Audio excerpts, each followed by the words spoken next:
बिस्मिल्लाहिर्रहमानिर्रहीम। अस्सलाम वालेकुम व्यूअर्स। आज मैं आपके लिए लेकर आई हूँ यहाँ पर आलू बुखारे की चटनी। आलू बुखारे की चटनी बनाने के लिए आपको जिन चीज़ों की ज़रूरत है, पहले तो मैंने इसमें 3 कप नहीं बल्कि 2.5 कप, 2 कप पूरे और एक आधा कप इसमें पानी डाल दिया है।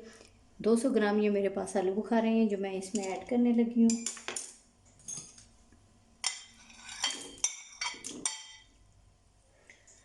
अब आपने इस तरह करने के इसको फ्लेम ऑन करके इसको पकने देना है।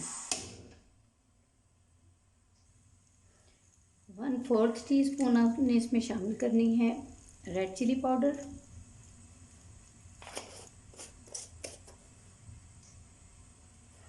1/2 टीस्पून काली मिर्च का पाउडर, 1/4 टीस्पून ज़ीरा पाउडर। ये बॉयल होना शुरू हो गया, आपने इसको हिलाते रहना है, तब तक इसको पकाएंगे जब तक कि ये आलू बुखारे सॉफ्ट ना हो जाएं। फिर मैं आपको व्यूअर्स बताती हूँ कि इसके साथ फिर क्या करना है। ये बड़ी मज़े की खट्टी मीठी सी चटनी बनेगी आलू बुखारे की। जिन लोगों को पसंद है, शादियों पे अक्सर लोग बहुत ज़्यादा पसंद कर रहे होते हैं, बिल्कुल वही जायका होगा।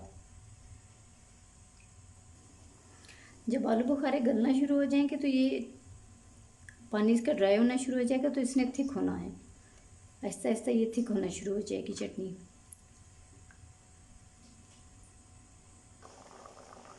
व्यूअर्स, ये देखिए कितने अच्छे तरीके से ये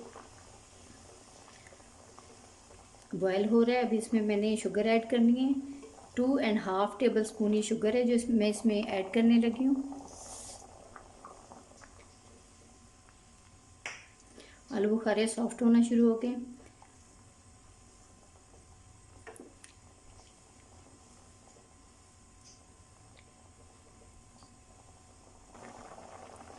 टेन मिनट्स गुजर चुके हैं इसे बनाते हुए। देखिए अब इस थिक होना शुरू हो गया इसका। ये देखें इसकी कंसिस्टेंसी थिक हो रही है।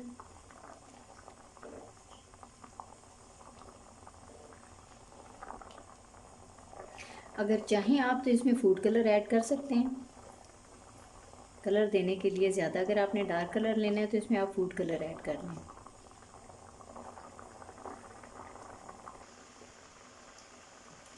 देखिए व्यूअर्स, ये इसका कितना प्यारा कलर आ गया है, थिक भी हो गई है। ये तकरीबन तैयार है। इसको हमने 2-3 मिनट तक और बनाना है, पकाना है, और फिर उसके बाद इसको डिश में निकाल लेना है। ये आप बनाएं, खाएं और फिर मुझे इसका फीडबैक भी दें। व्यूअर्स, अगर आपको मेरी ये रेसिपी पसंद आई है तो मेरे चैनल को सब्सक्राइब करें, लाइक करें और बेल आइकन को भी प्रेस कर दें।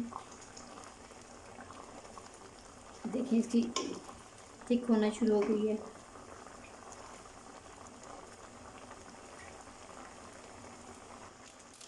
हमारी चटनी तैयार हो गई है। अब हमने इसमें 1 tablespoon melon seed add कर लेने।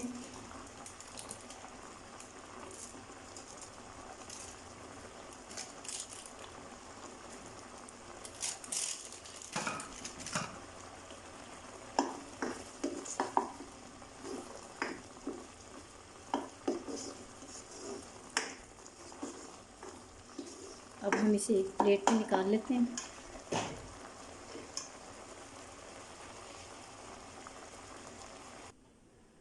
जी व्यूअर्स, ये हमने निकाल लिया डिश में। अब देखिए कितनी खूबसूरत लग रही है। जब आप खाएंगे तो आपको पता चलेगा कि कितनी जायकेदार है।